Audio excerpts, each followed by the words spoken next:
we are here at the Tetteh Quarshie cocoa farm. This is where the seeds from Fernando Po that were brought from Tetteh Quarshie were first planted, and this is where we get most of our cocoa. So we are going to learn about the origin of cocoa and probably the uses and different types of cocoa that we have.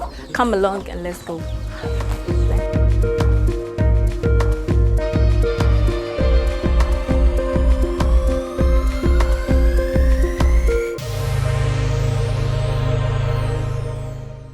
You are once again welcome to the very first cocoa farm ever in Ghana.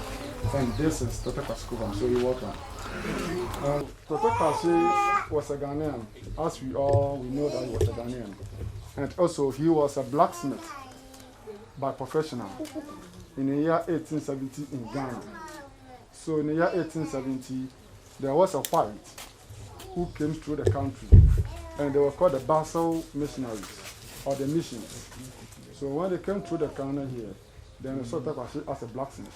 So through the work in Ghana here, and had a contract at Fernando Po, which is currently located as Equatorial Guinea. So on the vision with the Basel of Equatorial Guinea, then Tetteh Quarshie finds a plant, in which we Ghanaians, we mostly call it cocoa. But I learned when it travel outside the country like the Spanish will call it cacao. So when Tetteh Quarshie saw the tree and how the fruit looks like on the plant, Tetteh Quarshie was an interest in that cocoa plant, and he had to return some cocoa back to the country. But in that olden days, it wasn't allowed for him to take any planting material or a foreign material back to his own country.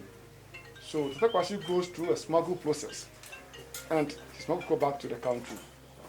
Because Tetteh Quarshie was a blacksmith, there was a toolbox in which the tools that he was using for works were kept inside. So after Tetteh Quarshie got go from owner, he just removed the tools from the box. And after that, he had the cocoa pods in the toolbox. And after that, he arranged the tools on it and covered it. And also, in the year 1870 and 1879, in that olden days, due to the technology by then, we were not having the electric for traveling. So they were traveled by the sea with either canoe or the ship. And Tetteh Quarshie traveled by the sea with the ship. And it took him 6 weeks before he returns back to the country. And also, before you're allowed to enter the ship, they asked you to bring your baggages for them to look through what are the things you are having in your baggages. So they asked Tetteh Quarshie to open the box for them to look through. And after Tetteh Quarshie opened the box, they only found his working tools, which is being arranged in the box. And also, in those days, we were not having the scanning machines that we are getting today. So thereby, Tetteh Quarshie had advantage and returns cocoa back to the country.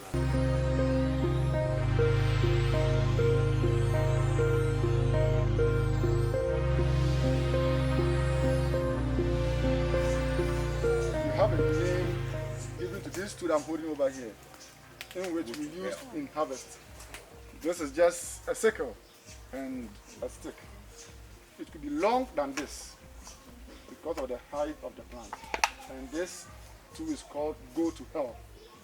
And as soon as it goes to hell, something must drop. So it's right. I hook it there like that. I have it. Hook it there again. Lift it up. Then we have it. So wherever there is a tripod, you just need to have these two. Then move through the farm. Then we start harvesting.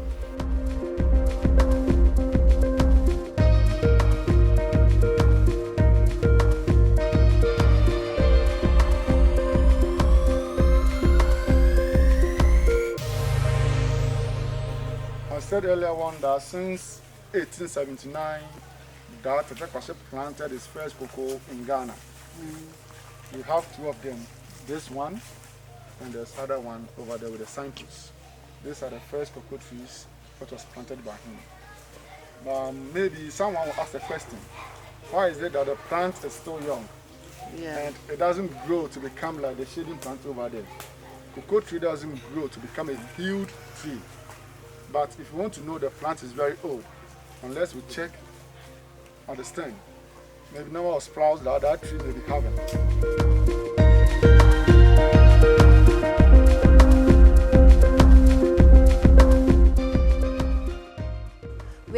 the Tetteh Quarshie cocoa farms, and then there are 2 trees that were planted by Tetteh Quarshie originally, and this is one of them. And they were planted in the year 1879, just as you can see here.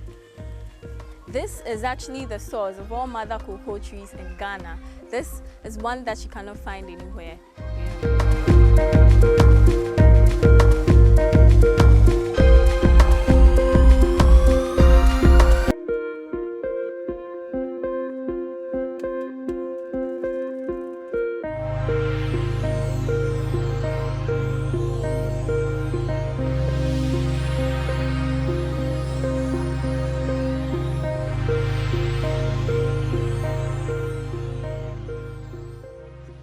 About the cocoa pod.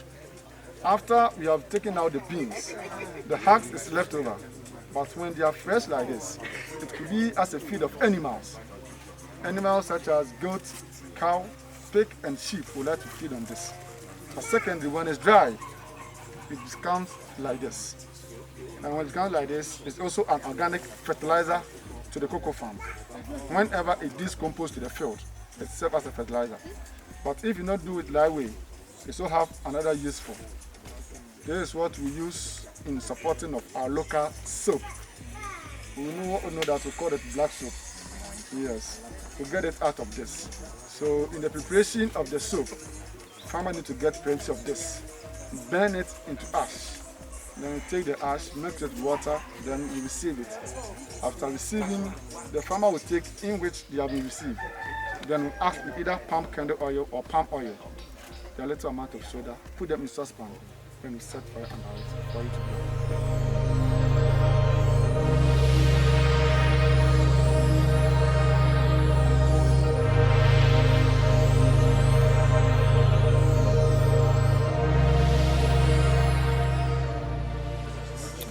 The Joseph Granting.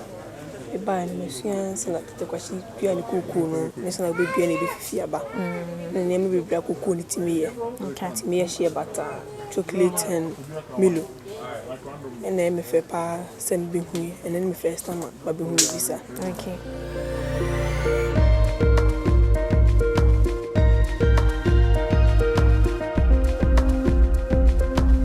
This is the Tetteh Quarshie cocoa farm, and we've learned so much. Actually, do you know that the notion that Tetteh Quarshie actually swallowed the seed to bring it to Ghana is not true? He actually kept it in a toolbox, and then he came by sea. So it wasn't, they were not able to actually find out what he was bringing. So he didn't even swallow it. So you don't forget that. And we learned how the cocoa comes up. We learned that it comes as a flower before it originates into the cocoa, and the cocoa is used for a lot of things. We learned about how it ferments, how it's even kept to ferment, how the processes that it goes through and everything. When the shed is actually dry, you can use it for the black soap that we actually have. Yes, so that's it. And then we'll be going to the different place from here to the Cocoa Research Institute of Ghana, and we will be learning a whole lot from there. So come with me.